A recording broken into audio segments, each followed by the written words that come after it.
Think of the life of Buddha, who experienced perhaps the peak experience of God that one can have in life. People call that enlightenment.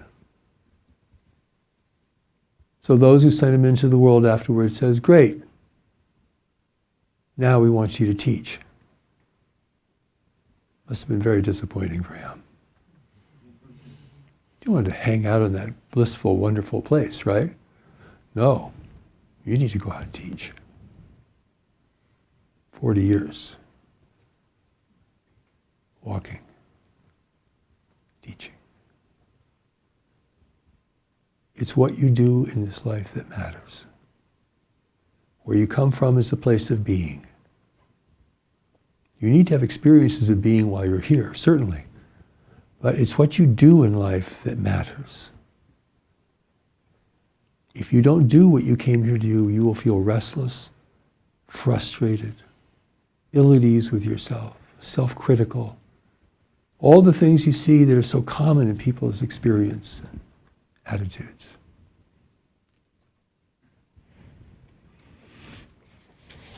What are you here to do? Only knowledge knows. It's a treasure you cannot open yourself. It has to be initiated by the higher powers. Because you're in coordination with those higher powers, you see. You can't use knowledge as a resource. That's not relationship.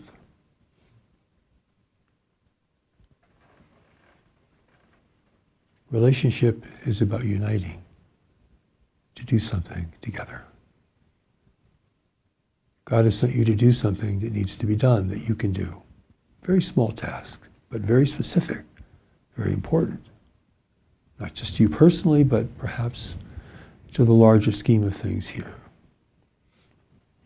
You don't need to understand the full meaning of what you're here to do. But you have to be in a place to respond to the movement of knowledge within you that wants to take you in that direction. And you go in that direction without an understanding of where it's taking you. You go because you must go.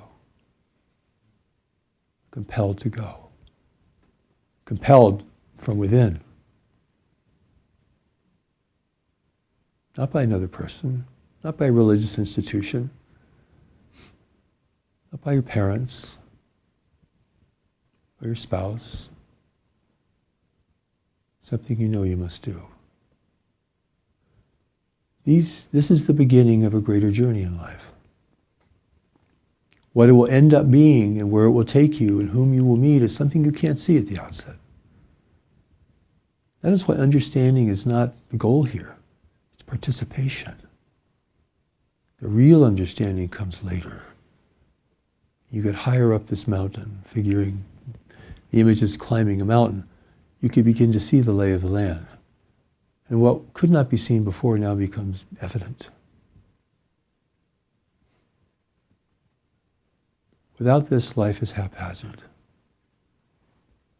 There's no real purpose and direction to it. You can have 1,000 experiences. You can travel the world. And the primary engagement hasn't happened yet. God is about relationship. Who you are is about relationship. What you're a part of is relationship already. But in entering a life in physical existence, it has separated us from ourselves. The separation isn't just from God, it's within. So now the soul wanders in the universe, while the deeper part of you stays connected to its source. So what is the plan of God but to bring you back to that part of you that is still connected? And have that now become the directing force of your life.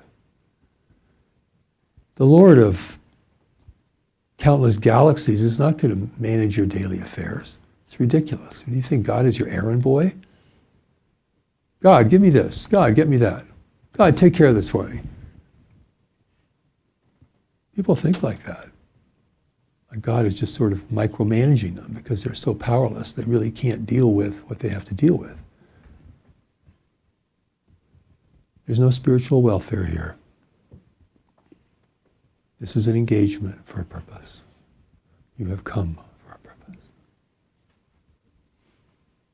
It may not be what you want, but deep down you'll know it is true, and you really will want it. But people don't live deep down. They live at the surface of their mind, the turbulent surface, where life doesn't seem to have any real meaning or direction. Deep down are the deeper currents of your life. The New Message gives us the analogy of the ocean. From the surface, looking over the side of the boat, where the ocean is going, how would you ever know? It's blown by the winds of the world. It's calm one day, turbulent the next day. It doesn't seem to have any direction, but deep down, there are deep currents carrying the waters of the world all over the planet, being impacted by celestial forces. So that analogy maybe perhaps can speak to you.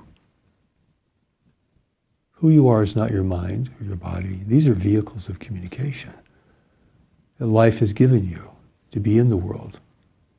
But your deeper purpose was something you brought with you, and it lives within you now.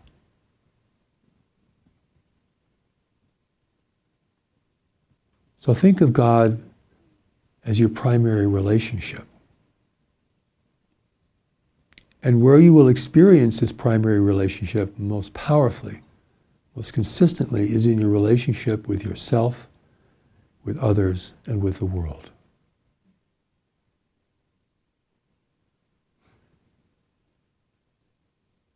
Spirituality, religion here is not about getting out of the world. It's about getting into the world with the purpose that has brought you here. The New Message is interesting. In many different teachings, it talks about what happens after you leave this world. And it's a very similar scenario that gets described. You go back to those who sent you, and they look at you and they say, "Did you get it done?" And in that moment, you'll know exactly what they're talking about. Because it will seem as if it was moments before you were with them before you entered that life. Because that's being outside of time.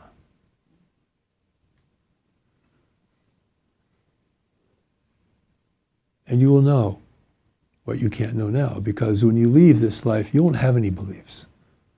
That's why belief is not the answer. Belief can help you. Belief can hinder you. But in the end, it's to take you to re-engage with knowledge within yourself and to begin to follow where knowledge wants to take you in life, which is a place of real meaning and purpose. Only this will really resolve your internal conflict, your issues with yourself, your restlessness, your disappointment, your ambivalence, your weakness. The new God experience is the return to who you are while you're here and those who sent you. It's a return to relationship. What lifts you out of separation even while you live here? The return to relationship. Elemental. Everybody knows what I'm talking about.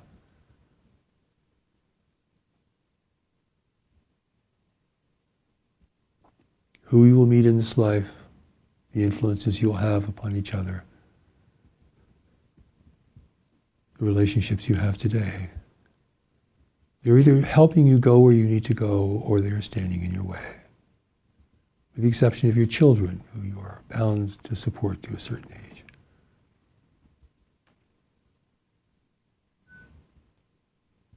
This stirring of your soul is telling you that the time has come. This restlessness deep inside, this feeling of just can't stand the shallowness the superficiality of conversation and relationships. You're restless. Something else for you. You need to find it. The new God experience will prepare you and show you the way to go.